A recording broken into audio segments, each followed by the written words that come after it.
믿을 수 없는 물건이 영국에서 발견되었습니다.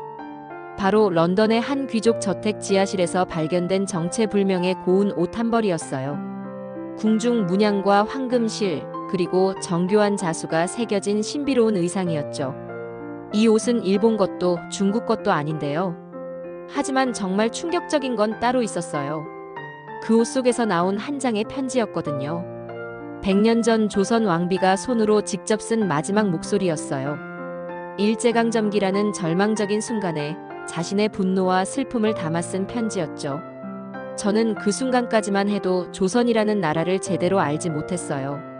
작은 동양의 한 나라 정도로만 생각했거든요. 하지만 그 옷과 편지를 통해 알게 된 진실은 정말 충격적이었어요. 우리가 100년 동안 소중히 보관해온 그 유물이 사실은 일제가 약탈한 것이었다는 사실. 그리고 그 속에 담긴 조선 왕실의 마지막 절규가 이제야 세상에 드러나게 된 거였어요. 도대체 그날 무슨 일이 있었던 걸까요? 한복이 왜 런던 귀족집 지하실에 있었을까요? 그리고 100년 만에 돌아온 왕비의 편지에는 어떤 이야기가 담겨 있었을까요? 믿기지 않는 이 현실을 여러분이라면 어떻게 받아들이시겠어요? 지금부터 제가 직접 겪은 제 인생을 완전히 뒤바꾼 충격적인 이야기를 들려드릴게요. 저는 엘리자벳 로웰, 영국 왕립박물관의 복식 담당 큐레이터입니다. 30년 넘게 패션사를 연구해왔고 특히 동양 복식에 대한 전문 지식을 가지고 있어요. 하지만 그날 제가 마주한 것은 지금까지의 모든 상식을 뒤엎는 발견이었습니다. 런던 켄싱턴 구역의 한 귀족 저택 복원 프로젝트를 맡게 된 거였어요. 그 저택은 19세기 말에 지어진 곳으로 당시 외교관이었던 윌리엄 해밀턴 경의 저택이었어요. 해밀턴 경은 동양 지역에서 오랫동안 근무했던 인물이었죠. 지하실 정리 작업을 하던 중이었어요. 오래된 트렁크들과 상자들이 가득 쌓여 있었는데 대부분은 곰팡이가 슬거나 손상된 상태였어요. 그런데 한쪽 구석에 있던 나무 상자가 유독 눈에 띄었어요. 다른 것들과 달리 상태가 양호했고 자물쇠도 견고하게 잠겨 있었거든요. 상자를 열었을 때 저는 숨이 멎을 뻔했어요. 아름다운 비단천에 쌓인 옷 한 벌이 들어있었거든요. 처음 본 순간 이건 범상치 않은 물건이라는 걸 직감했어요. 옷을 조심스럽게 꺼내서 펼쳐보니 정말 놀라웠어요. 색깔부터가 심상치 않았어요. 깊고 우아한 자주색에 금색 무늬가 정교하게 수놓아져 있었죠. 기모노치고는 너무 길고 중국 전통복과도 달랐어요. 소매의 형태나 치마 부분의 구조가 제가 알고 있던 어떤 동양 복식과도 달랐거든요. 가장 인상적인 건 자수였어요. 용과 봉황, 꽃과 구름 무늬가 황금실로 정교하게 새겨져 있었는데 그 세밀함이 정말 예술 작품 수준이었어요. 하지만 저는 당황스러웠어요. 이게 정확히 어느 나라의 어떤 옷인지 확실하지 않았거든요. 동양 복식 전문가라고 자부했는데 이런 옷은 처음 보는 거였어요. 옷감의 질감도 특별했어요. 비단인 것 같은데 일반적인 실크와는 달랐어요. 더 부드러우면서도 탄탄한 느낌이었죠. 염색 방법도 독특해 보였어요. 무엇보다 놀라운 건 보존 상태였어요. 100년도 넘은 옷인데 색깔도 선명하고 손상된 부분도 거의 없었어요. 어떤 기술로 이렇게 보존될 수 있었을까 싶었죠. 동료 큐레이터들을 불러서 함께 살펴봤어요. 모두들 신기해했지만 정확한 출처는 아무도 알 수 없었어요. 다만 왕실에서 입었을 법한 격식 높은 예복이라는 데는 의견이 일치했어요. 옷의 구조를 자세히 살펴보니 더욱 흥미로웠어요. 겉옷과 속옷이 여러 겹으로 구성되어 있었고 각각의 의미가 있어 보였어요. 단순한 의복이 아니라 상징적 의미가 담긴 예복이었죠. 특히 색깔의 조합이 인상적이었어요. 자주색을 바탕으로 하면서 금색, 은색, 그리고 은은한 파란색이 조화롭게 어우러져 있었어요. 왕족만이 사용할 수 있는 색깔들 같았어요. 하지만 가장 궁금한 건 이 옷이 어떻게 런던까지 오게 됐느냐는 것이었어요. 해밀턴 경이 동양에서 가져온 것 같은데 정확한 경위를 알 수 없었거든요. 그날 저녁 집에 돌아가서도 그 옷 생각뿐이었어요.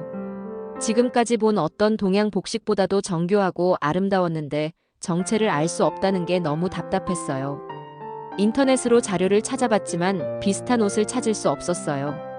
일본 기모노나 중국 치파오와는 확실히 달랐고 그렇다고 다른 동남아시아 복식도 아니었어요. 혹시 한국 복식일까 하는 생각도 들었지만 확신할 수 없었어요. 사실 저는 한국 전통 복식에 대해서는 그리 깊이 알지 못했거든요.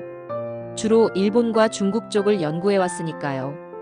다음 날 아침 일찍 박물관에 가서 다시 그 옷을 살펴봤어요. 밝은 조명 아래에서 보니 더욱 세밀한 부분들이 보였어요. 정말 놀라운 기술력이었어요. 며칠간 고민하던 저는 결국 전문가의 도움을 받기로 했어요. 런던 미술대학에서 교환 강의를 하고 있다는 한국인 복식사 전문가가 있다는 얘기를 들었거든요. 박서연 교수라는 분이었어요.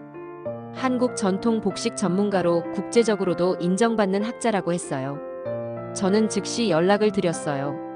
박서연 교수님께서 흔쾌히 박물관에 와주시기로 했어요. 약속 시간에 오신 박서연 교수님은 40대 초반의 지적이고 우아한 분이셨어요. 저는 정중하게 상황을 설명드렸어요. 정체를 알 수 없는 동양 복식을 발견했는데 혹시 한국 것일 가능성이 있어서 도움을 요청한다고 말씀드렸어요.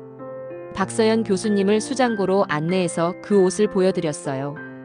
박서연 교수님이 옷을 보시는 순간 표정이 완전히 달라졌어요. 동공이 확장되면서 깜짝 놀라시더라고요.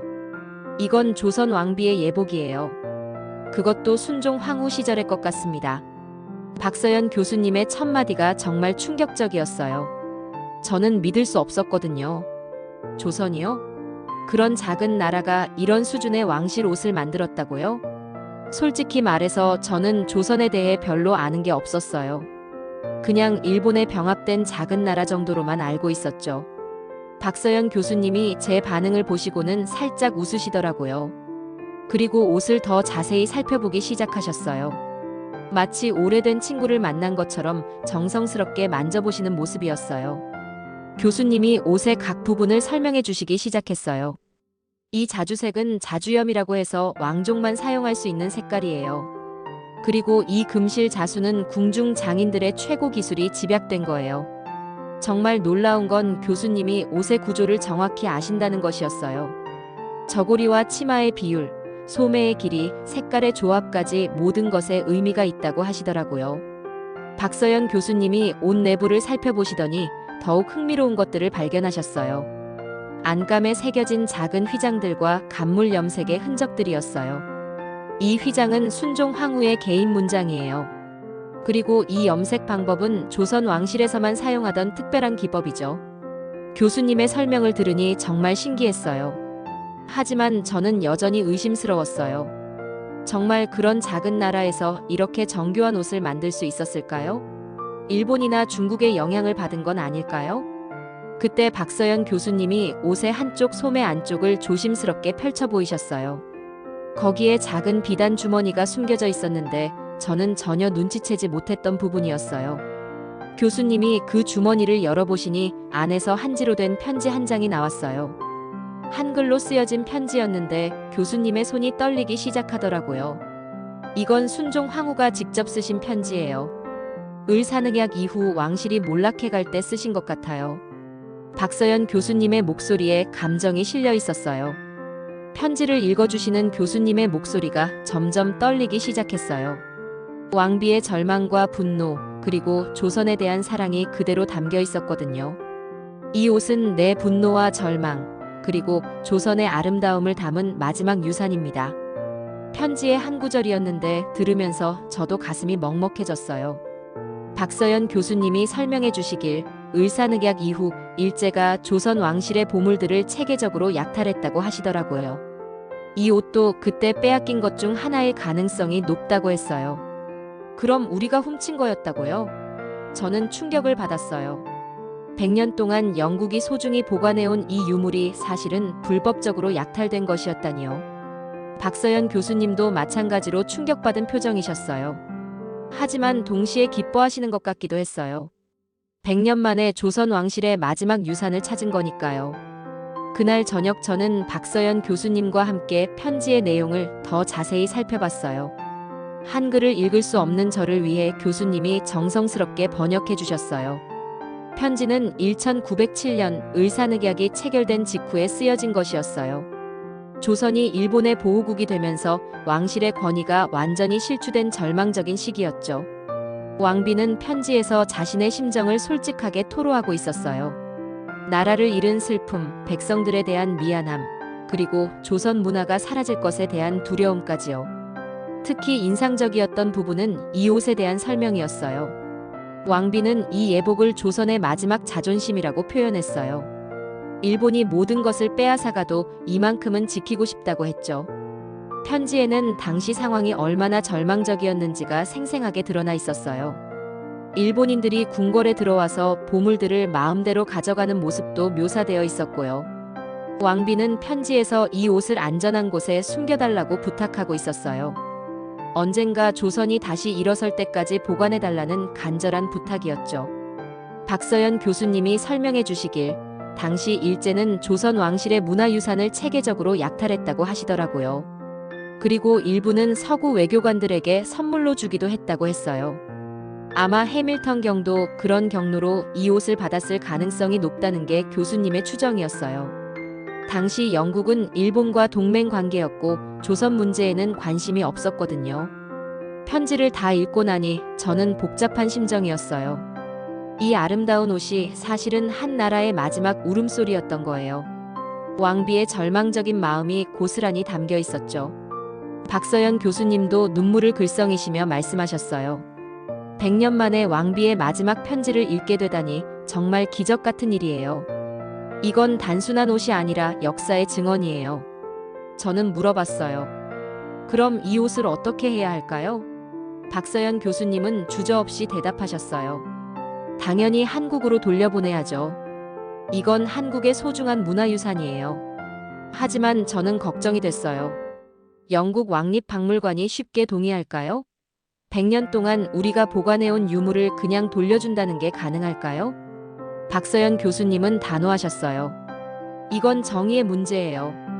불법적으로 약탈된 문화유산은 원래 주인에게 돌려주는 게 맞아요. 시간이 오래됐다고 해서 정당화될 수는 없어요. 교수님의 말씀을 들으니 저도 마음이 움직였어요. 하지만 동시에 두려움도 있었어요.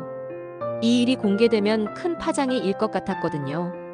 그날 밤 저는 잠을 이룰 수 없었어요. 왕비의 편지 내용이 계속 머릿속을 맴돌았어요. 일본이 조선을 침략하고 문화유산을 약탈했다는 사실이 충격적이었거든요. 저는 지금까지 조선에 대해 정말 무지했다는 걸 깨달았어요. 그냥 일본에 병합된 후진국 정도로 생각했는데 실제로는 찬란한 문화를 가진 나라였던 거예요. 특히 이 한복의 정교함과 아름다움은 정말 놀라웠어요. 유럽의 어떤 왕실 복식과 비교해도 전혀 뒤지지 않는 수준이었거든요. 아니, 오히려 더 우아하고 세련된 느낌이었어요. 다음 날 아침 일찍 박서연 교수님에게 연락드렸어요. 이 일을 어떻게 진행해야 할지 상의하고 싶었거든요. 교수님은 신중하게 접근해야 한다고 하셨어요. 일단 박물관 관계자들에게 정확한 사실을 알려야 한다고 하셨어요.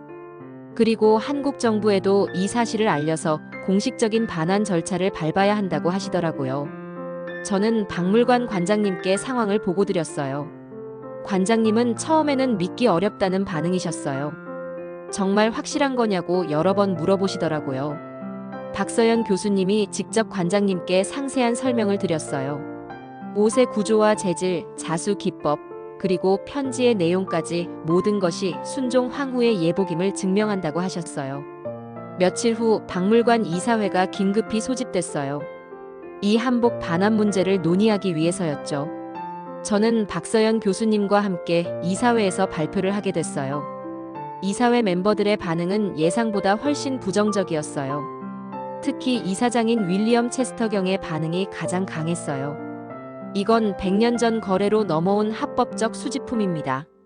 조선이라는 나라도 이미 존재하지 않는데 뭘 돌려준다는 건가요? 체스터경의 말에 다른 이사들도 고개를 끄덕였어요. 저는 용기를 내서 반박했어요. 하지만 이건 약탈된 문화유산이에요. 왕비의 편지가 그걸 증명하고 있잖아요. 체스터경은 코웃음을 쳤어요. 편지 한 장으로 뭘 증명한다는 건가요? 그런 식으로 따지면 대형 박물관의 수많은 유물들도 다 돌려줘야 하는 거 아닌가요? 그의 말에 이사회 분위기가 더욱 경직됐어요. 박서연 교수님이 차분하게 설명해 주셨어요. 이건 단순한 수집품이 아니라 한 나라의 마지막 왕비가 남긴 유언과 같은 거예요. 도덕적으로 반환하는 게 맞다고 생각해요. 하지만 이사들의 반응은 냉담했어요. 도덕적 의무보다는 법적 근거와 박물관의 이익을 더 중시하는 분위기였어요. 재무 담당 이사가 말했어요. 이런 선례를 만들면 다른 나라들도 줄지어 반환 요구를 할 겁니다. 박물관 운영에 심각한 타격이 올 수 있어요. 법무 담당 이사도 마찬가지였어요. 법적으로 우리에게 반환 의무는 없습니다. 이건 감정에 호소하는 문제가 아니라 법리적으로 접근해야 해요. 저는 답답했어요.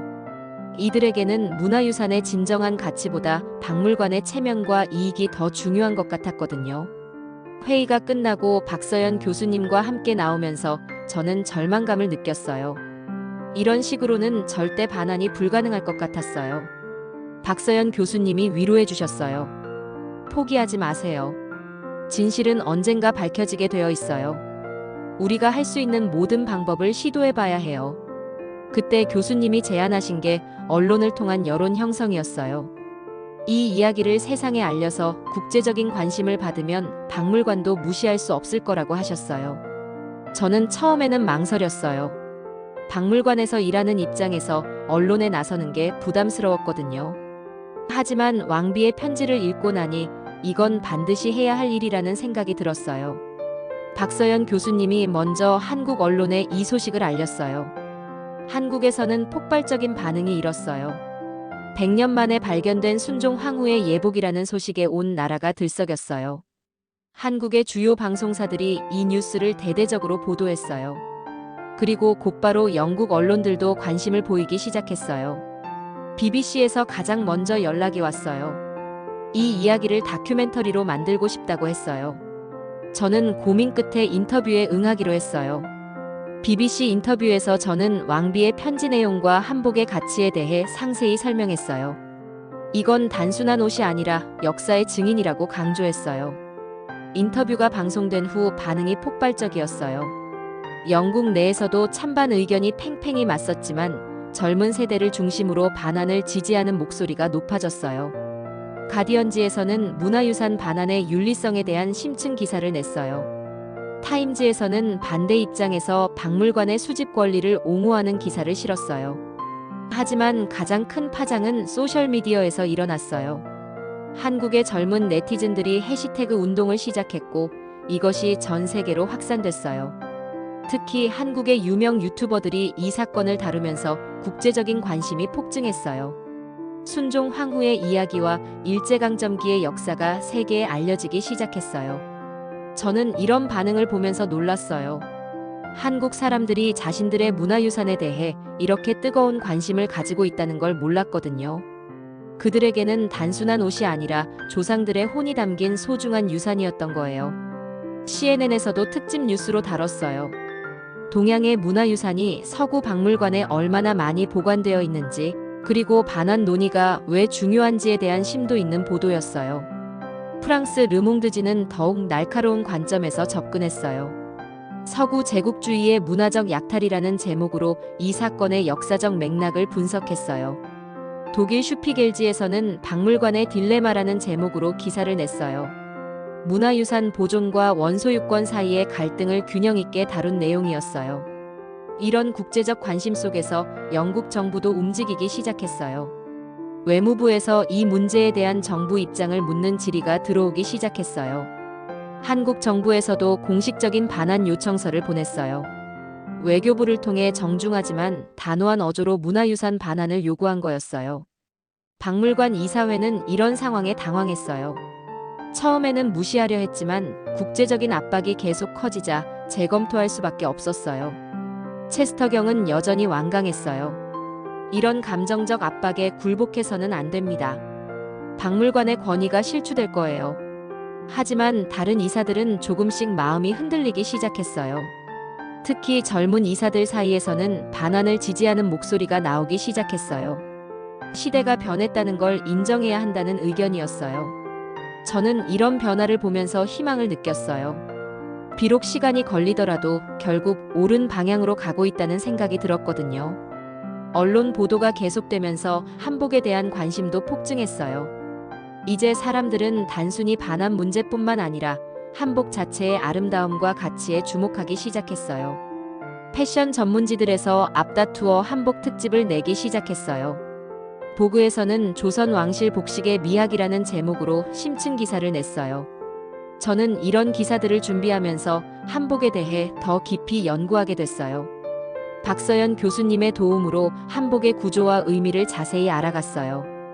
가장 놀라운 건 한복의 과학적 설계였어요. 겉보기에는 단순해 보이지만 실제로는 인체공학적으로 완벽하게 설계된 옷이었어요. 치마의 주름과 저고리의 곡선, 그리고 색깔의 조합까지 모든 것이 조화를 이루고 있었어요.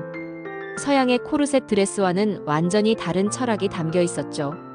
박서연 교수님이 설명해 주시길 한복은 자연과의 조화를 추구하는 동양 철학이 담긴 옷이라고 하시더라고요. 몸을 억압하지 않으면서도 우아함을 표현하는 거라고요. 특히 순종 황후의 예복은 최고 수준의 장인 기술이 집약된 작품이었어요. 금실 자수 하나하나가 예술품 수준이었고 색깔의 조합도 절묘했어요. BBC에서 의뢰한 과학적 분석 결과도 놀라웠어요. 염색에 사용된 천연 재료들과 직조 기법이 당시로서는 최첨단 기술이었다는 게 밝혀졌거든요. 한복이 만들어진 과정도 흥미로웠어요. 수십 명의 궁중 장인들이 몇 달에 걸쳐 정성스럽게 만든 작품이었어요. 하나하나 손으로 수놓은 자수의 정교함은 정말 경이로웠어요. 이런 정보들이 알려지면서 유럽의 패션 전문가들도 한복에 주목하기 시작했어요. 파리의 유명 디자이너들이 한복에서 영감을 받은 컬렉션을 발표하기도 했어요. 밀라노 패션 위크에서는 한국 전통 복식 전시회가 열렸어요. 순종 황후의 예복 사진도 전시됐는데 많은 관람객들이 감탄했어요. 한 이탈리아 패션 평론가가 말했어요. 이런 정교함과 우아함을 동시에 갖춘 복식은 본 적이 없다. 조선의 미학이 이렇게 뛰어났다니 정말 놀랍다. 프랑스의 한 큐레이터도 비슷한 반응이었어요. 우리가 동양 문화를 너무 얕보고 있었던 것 같다. 이 한복은 베르사유 궁전의 어떤 드레스와 비교해도 뒤지지 않는다. 이런 반응들을 보면서 저는 제 자신이 부끄러웠어요. 지금까지 동양 문화, 특히 한국 문화에 대해 너무 무지했다는 걸 깨달았거든요. 박서연 교수님과 함께 한복의 역사를 공부하면서 더욱 놀랐어요. 조선시대에 이미 이렇게 발달된 복식 문화가 있었다는 게 믿기지 않았어요. 특히 여성복의 다양성과 아름다움은 정말 인상적이었어요. 신분과 상황에 따라 다양한 스타일의 한복이 있었고 각각의 의미와 상징이 있었어요. 왕비의 예복은 그 중에서도 최고봉이었어요. 단순히 아름다운 옷이 아니라 조선 왕실의 권위와 품격을 상징하는 문화적 유산이었던 거예요. 이런 가치를 알게 되면서 저는 더욱 확신했어요. 이 한복은 반드시 한국으로 돌아가야 한다고요. 박물관의 소유물이 아니라 한국 민족의 소중한 유산이었으니까요. 하지만 박물관 이사회는 여전히 미온적이었어요. 학술적 가치는 인정하지만 반환은 별개 문제라는 입장이었어요. 그때 예상치 못한 일이 일어났어요. 런던에 거주하는 한국인들이 박물관 앞에서 평화적인 시위를 시작한 거예요. 시위는 조용하고 품위 있게 진행됐어요. 한복을 입은 한국인들이 왕비의 편지 내용을 낭독하고 전통 음악을 연주했어요. 영국 언론들이 이 시위를 대대적으로 보도했어요. 한국인들의 진정성 있는 호소가 많은 영국인들의 마음을 움직였어요. 특히 젊은 영국인들 사이에서 한국인들을 지지하는 목소리가 높아졌어요. 소셜미디어에서는 문화유산 반환을 지지하는 캠페인이 확산됐어요. 시위가 시작된 지 일주일 후 상황이 급변했어요. 한국 정부에서 공식적인 외교 항해 서한을 영국 정부에 보낸 거였어요. 외교부 대변인이 기자회견에서 말했어요. 순종 황후의 예복은 한국의 소중한 문화유산입니다. 일제강점기에 불법적으로 약탈된 것으로 확인됐으므로 즉시 반환을 요구합니다. 이 소식이 전해지자 국제사회의 관심이 더욱 집중됐어요. 문화유산 반환이 단순한 박물관 문제가 아니라 외교 문제로 번진 거였어요.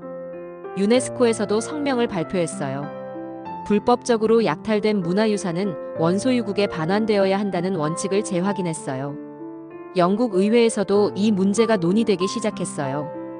야당 의원들이 정부의 입장을 묻는 질의를 제기했고 언론의 관심도 더욱 높아졌어요. 이런 상황에서 박물관 이사회는 더 이상 버틸 수 없었어요. 긴급 이사회가 소집됐고 저는 다시 한번 발표할 기회를 얻었어요. 이번에는 박서연 교수님뿐만 아니라 한국의 문화재 전문가들도 화상으로 참여했어요. 그들이 제시한 증거들은 정말 결정적이었어요. 한국국립중앙박물관의 관장님이 말씀하셨어요. 순종 황후의 개인 물품 목록에서 이 예복과 일치하는 기록을 찾았습니다. 이건 분명히 약탈된 문화재예요. 일제강점기 문화재 약탈에 대한 일본 측 자료도 공개됐어요. 당시 일본군이 조선 왕실의 보물들을 체계적으로 수집했다는 기록이 있었어요. 이런 증거들 앞에서 이사회 분위기가 완전히 바뀌었어요. 체스터 경도 더 이상 반대 의견을 고집할 수 없었어요. 법무 담당 이사가 말했어요. 법적으로도 우리가 불리한 상황입니다. 국제법상 약탈 문화재 반환 의무가 점점 강화되고 있어요. 재무 담당 이사도 현실적인 문제를 제기했어요. 이 문제가 계속 확대되면 박물관의 이미지에 큰 타격이 올 수 있습니다. 결국 이사회에서 반환을 결정했어요. 하지만 조건이 있었어요. 한국 측에서 적절한 보상을 제공하고 양국 간 문화 교류를 확대한다는 전제하에서였어요. 저는 이 결정을 듣고 정말 기뻤어요. 비록 완전한 무조건 반환은 아니었지만 중요한 첫걸음이었거든요. 하지만 정작 중요한 건 발표였어요. 이사회에서 저에게 기자회견에서 발표하라고 했어요. 제가 이 문제를 처음 제기했으니까요. 기자회견 당일 박물관 강당에는 수많은 기자들이 몰려들었어요. 한국 언론사들도 많이 왔고 국제 언론의 관심도 뜨거웠어요. 저는 떨리는 마음으로 연단에 섰어요.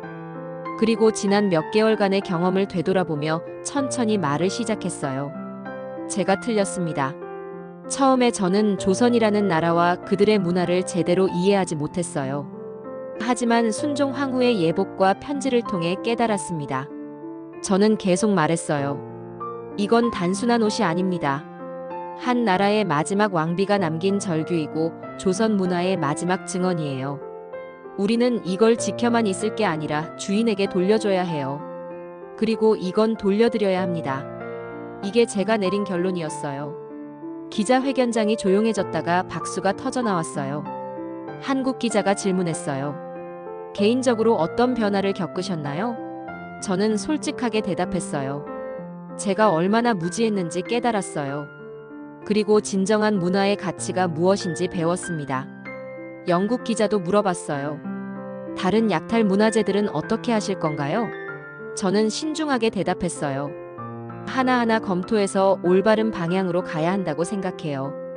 기자회견이 끝나고 박서연 교수님이 저에게 다가오셨어요. 정말 고맙습니다. 엘리자벳 씨 덕분에 왕비님이 편히 쉴 수 있을 것 같아요. 그 말을 듣고 저는 눈물이 났어요. 정말로 올바른 일을 했다는 확신이 들었거든요. 반환 결정 발표 후 1년이 지났어요. 그동안 정말 많은 일들이 있었는데 가장 기억에 남는 건 서울에서 열린 전시회였어요.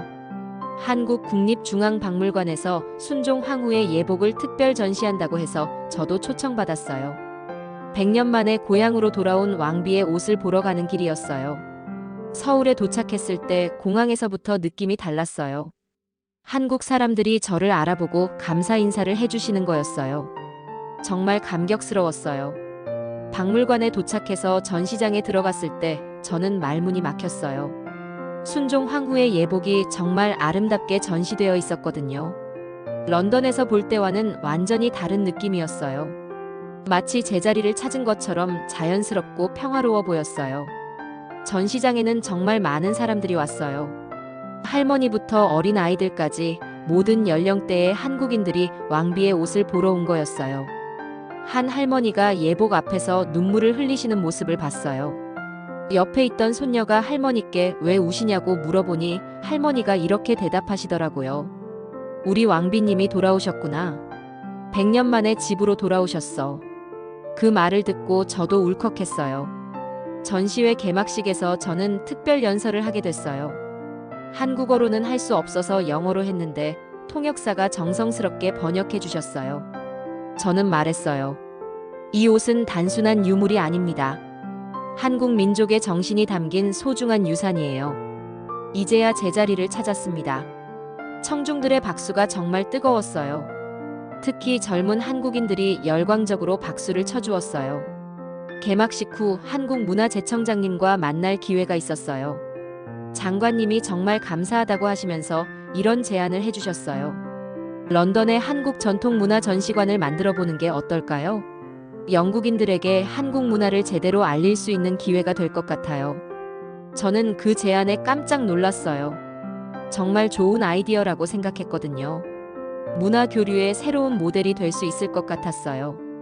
며칠 후 영국으로 돌아와서 박물관 관장님께 이 제안을 전달했어요. 관장님도 흥미를 보이시더라고요. 몇 달간의 협의 끝에 정말로 런던 한국문화관이 설립되기로 했어요. 영국 왕립박물관 내에 한국 전통문화를 상설 전시하는 공간을 만드는 거였어요. 문화관 개관 준비를 하면서 저는 한국 문화에 대해 더 깊이 공부하게 됐어요. 한복뿐만 아니라 도자기, 회화, 음악, 문화까지 모든 분야를 접했어요. 가장 놀라운 건 한국 문화의 깊이와 다양성이었어요. 작은 나라라고 생각했는데 정말 풍부하고 독창적인 문화를 가지고 있었어요. 특히 조선시대 여성들의 지위와 문화가 인상적이었어요. 순종 황후 같은 분들이 단순히 왕의 부인이 아니라 문화의 후원자이자 창조자였다는 걸 알게 됐어요. 드디어 런던 한국문화관 개관일이 왔어요. 한국에서 문화재청장님과 박서연 교수님도 오셨고 영국 각계 인사들도 많이 참석했어요. 개관식에서 저는 또 한 번 연설할 기회를 얻었어요. 이번에는 정말 감격스러운 마음으로 말할 수 있었어요. 우리는 그동안 진짜 아름다움을 보지 못했습니다. 조선은 침묵 속에서 예술로 말하고 있었어요. 이제야 그 목소리를 들을 수 있게 됐습니다. 개관식이 끝나고 박서연 교수님과 함께 전시장을 둘러봤어요. 순종 황후의 예복 복제품도 전시되어 있었는데 여전히 아름다웠어요. 교수님이 말씀하셨어요. 엘리자베시 덕분에 정말 많은 것이 바뀌었어요. 이제 한국 문화가 세계에 제대로 알려질 수 있을 것 같아요. 저는 대답했어요. 아니에요. 저야말로 교수님과 한국 문화 덕분에 새로운 세상을 보게 됐어요. 정말 감사해요. 문화관 개관 후 1년이 지난 지금 저는 완전히 다른 사람이 되어 있어요. 그리고 제가 쓴 책도 출간됐죠. 책 제목은 더 레스트 EMPRESSS 드레스예요.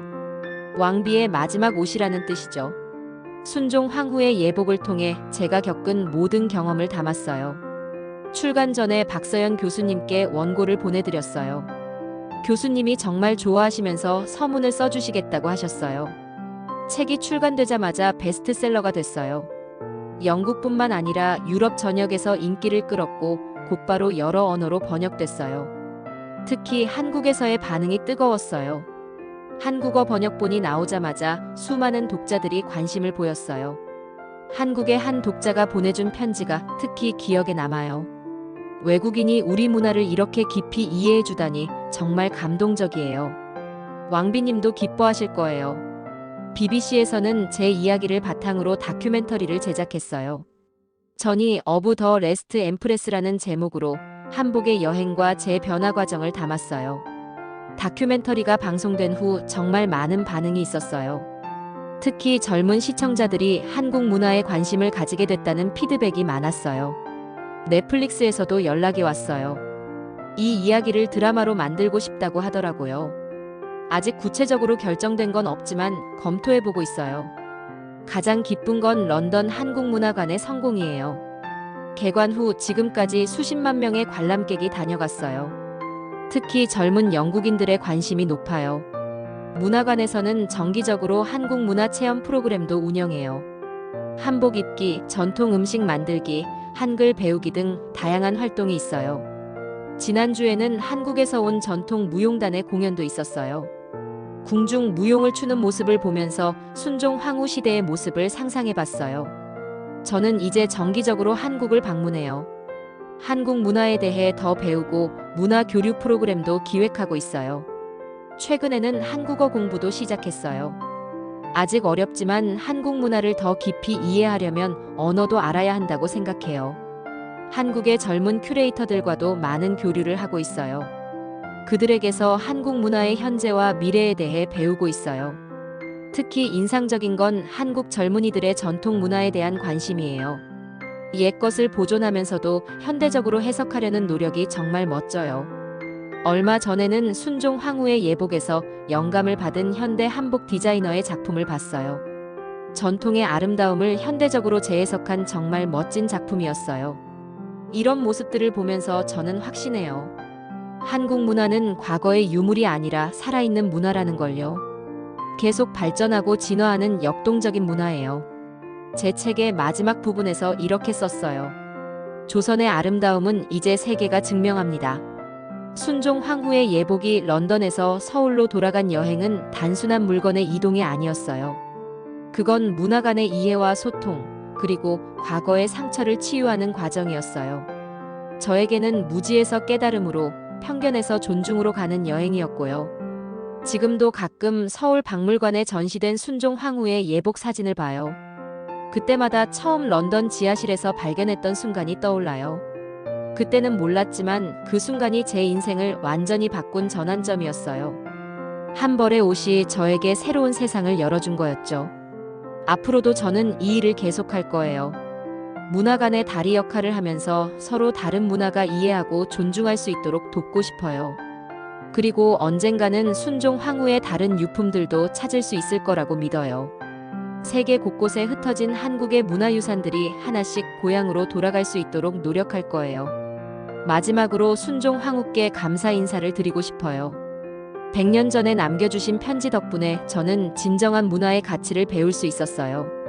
왕비님의 마지막 소원대로 그 아름다운 옷은 이제 고향에서 편히 쉬고 있어요. 그리고 조선의 아름다움을 세계에 알리는 역할을 계속하고 있습니다. 얼마 전 서울을 방문했을 때 정말 감동적인 일이 있었어요. 한 어린 여학생이 저에게 다가와서 영어로 말하더라고요. 언니 덕분에 우리 한복이 얼마나 아름다운지 알게 됐어요. 고마워요. 그 아이의 말을 듣고 저는 또다시 눈물이 났어요. 이 모든 일이 정말 의미 있는 일이었다는 확신이 들었거든요. 지금 런던 한국문화관에는 매일 수백 명의 관람객이 찾아와요. 그들이 한국 문화의 아름다움을 발견하고 감탄하는 모습을 볼 때마다 뿌듯해요. 특히 어린이들의 반응이 가장 순수하고 감동적이어요. 한복을 보고 공주 같다고 말하는 아이들, 한글이 예쁘다고 하는 아이들을 보면 미래에 대한 희망이 생겨요. 이런 아이들이 자라서 어른이 되면 한국 문화를 자연스럽게 받아들이고 이해할 거예요. 문화적 편견 없이 서로 다른 문화를 존중하는 세대가 될 거라고 믿어요. 제가 운영하는 문화 교류 프로그램에도 정말 많은 사람들이 참여해요. 한복 체험, 한식 요리 교실, 한국어 강좌까지 모든 프로그램이 인기가 높아요. 얼마 전에는 영국 왕립 오페라 하우스에서 한국 전통 음악 공연도 열었어요. 가야금과 거문고 연주를 들으면서 순종 황후 시대의 궁중 음악을 상상해봤어요. 한국 정부에서도 제 노력을 인정해 주셔서 문화교류 공로상을 주셨어요. 상을 받으면서 정말 영광스러웠지만 동시에 더 큰 책임감도 느꼈어요. 이제 저는 한국 문화의 홍보대사 같은 역할을 하고 있어요. 유럽 각국에서 강연 요청이 들어오고 한국 문화에 대한 자문도 구해와요. 파리 루브르 박물관에서도 한국 문화 전시회를 기획하고 있어요. 저도 자문위원으로 참여하게 되었는데 정말 기대돼요. 독일 베를린에서는 한국 현대 미술 전시회에 참여했어요. 전통과 현대가 어우러진 한국 예술의 역동성이 정말 인상적이었어요. 이탈리아 베니스 비엔날레에서도 한국관을 방문했어요. 한국 작가들의 작품을 보면서 순종 황후의 예복에서 느꼈던 그 감동을 다시 한번 느꼈어요. 최근에는 차세대 큐레이터들을 위한 교육 프로그램도 시작했어요. 문화유산을 바라보는 올바른 관점에 대해 가르치고 있어요. 젊은 큐레이터들에게 늘 강조하는 건 겸손함이에요. 우리가 아무리 전문가라고 해도 다른 문화에 대해서는 배워야 할 것이 무궁무진하다는 걸 잊지 말라고 해요. 제 경험을 통해 그들도 열린 마음으로 다양한 문화를 받아들이기를 바라요. 편견 없이 문화의 진정한 가치를 발견할 수 있는 안목을 기르기를 바라고요. 몇 년 후에는 한국에 연구소를 설립할 계획도 있어요. 동서양 문화 교류를 전문적으로 연구하는 기관을 만들고 싶어요. 그곳에서 젊은 연구자들과 함께 문화유산의 진정한 의미에 대해 연구하고 싶어요. 과거의 상처를 치유하고 미래의 화합을 만들어가는 역할을 하고 싶고요. 지금 이 순간에도 전 세계 어딘가에서 자신의 문화유산을 그리워하는 사람들이 있을 거예요. 순종 황후처럼 조국의 문화를 지키려 했던 분들의 마음을 생각하면 가슴이 아파요. 하지만 동시에 희망도 있어요. 순종 황후의 예복이 고향으로 돌아간 것처럼 언젠가는 모든 문화유산이 제자리를 찾을 수 있을 거라고 믿어요. 제가 쓴 책의 마지막 문장을 다시 읽어보면 지금도 감동이 와요. 그들은 그냥 옷을 만든 게 아닙니다. 조선은 옷에 혼을 불어넣었습니다. 정말 그래요. 순종 황후의 예복은 단순한 옷이 아니었어요. 한 민족의 혼과 정신이 담긴 문화적 유산이었죠. 그 옷을 통해 저는 문화의 진정한 힘을 배웠어요. 시간과 공간을 넘어서 사람들의 마음을 움직이고 이해와 화합을 이끌어내는 힘 말이에요.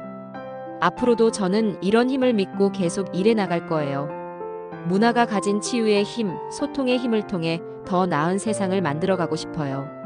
언젠가 제가 세상을 떠날 때까지 이 일을 계속할 거예요. 그리고 후배들에게도 이런 정신을 전해주고 싶어요. 순종 황후께서 100년 전에 심어놓으신 씨앗이 이제 큰 나무가 되어 열매를 맺고 있어요. 그 열매가 전 세계로 퍼져나가서 문화 간 이해의 새로운 장을 열기를 바라요. 지금도 서울 국립중앙박물관에서 순종 황후의 예복은 많은 사람들을 맞이하고 있어요. 그 앞에서 감동받는 사람들을 보면서 왕비님도 미소 지으실 거예요. 100년의 긴 여행을 마치고 마침내 고향에 돌아온 그 아름다운 옷. 그 옷이 들려주는 이야기는 아직 끝나지 않았어요. 새로운 시대, 새로운 사람들에게 계속 전해져 갈 거예요. 그리고 저도 그 이야기의 한 부분이 된 것을 정말 영광으로 생각해요. 순종 황후의 마지막 편지가 저에게 준 가르침을 평생 잊지 않을 거예요. 조선의 아름다움은 이제 세계가 증명합니다. 그리고 그 아름다움은 앞으로도 계속 세상을 더 아름답게 만들어갈 거예요.